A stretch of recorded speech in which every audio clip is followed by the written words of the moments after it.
Okay. Right right right ఎవరన్నా మోస్తారు అక్కడ రైట్. వేల్పూర్ గారు ఉంటే. రైట్. శంకర్ గారు సమయం లేదు. వేల్పూర్ గారు కంక్లూజన్ ఉంది సార్. సార్ ఒక్క విషయం సార్, ఇప్పుడు ఇవన్నీ కూడా రోజు 40-50 సంవత్సరాలు జరుగుతున్నాయి.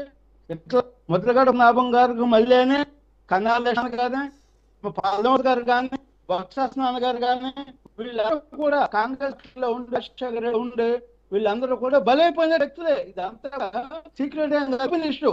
ఎందుకన్నా అంటే పాపం గారు చేస్తున్నటువంటి సర్వీస్ నుంచి దగ్గర 40 సార్లు ఇంత సర్వీస్ చేస్తే ఆయన మరణా కూడా దాన్ని రాజకీయం చేసి శవ రాజకీయాలు చేసి ఇవన్నీ కూడా ఆ యొక్క ఆత్మ శాంతంగా ఉండాలి. సొంతమైనటువంటి దేవుడు చూడాలి. వాళ్ళందరూ కూడా వాళ్ళ మగానే వాళ్ళ పిల్లలకు కానీ సంతాపన చేసే పరిస్థితి ఉండాలి. కానీ మనం వివేకానంద రెడ్డి గారి మళ్ళీ ముద్రగడ పదం గారితో కూడా వివాదాస్పదిస్తే అదంటే వివాదాలు.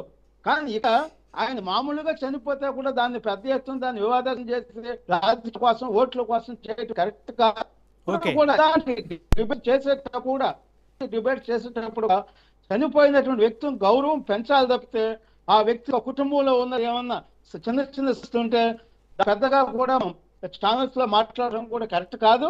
అలాంటివన్నీ కూడా ఆ యొక్క కోట్లాంటి అభిమానులను కూడా బాధ పెట్టినట్లయితే డెఫినెట్ గా ఇంతటితో మిగిల్చి ఆయనకి పెద్ద స్థాయిలో రాష్ట్రంలో 100 స్థాయిలో కూడా ఆయన చిరస్థాయిగా ఉండాలి.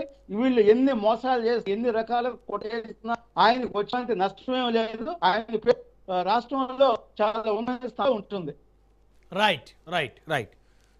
ధన్యవాదాలండి చర్చలో పాల్గొన్నందుకు. బాడి శంకర్ గారు, సింగళూరు వెంకటేష్ గారు, వేల్పూరి శ్రీనివాస్ గారు, అదేవిధంగా మనతో ఫోన్ లైన్లో అందుబాటులోకి వచ్చినటువంటి మాజీ మంత్రి అంబటి రాంబాబు గారికి, అదేవిధంగా జనసేన పార్టీ ఎమ్మెల్యే బొలిశెట్టి శ్రీనివాస్ గారికి అందరికీ పేరు పేరున ధన్యవాదాలు. మరి ఇది వాళ్ళ పవర్ డిబేట్. చూస్తూనే ఉండండి రాజ్ న్యూస్.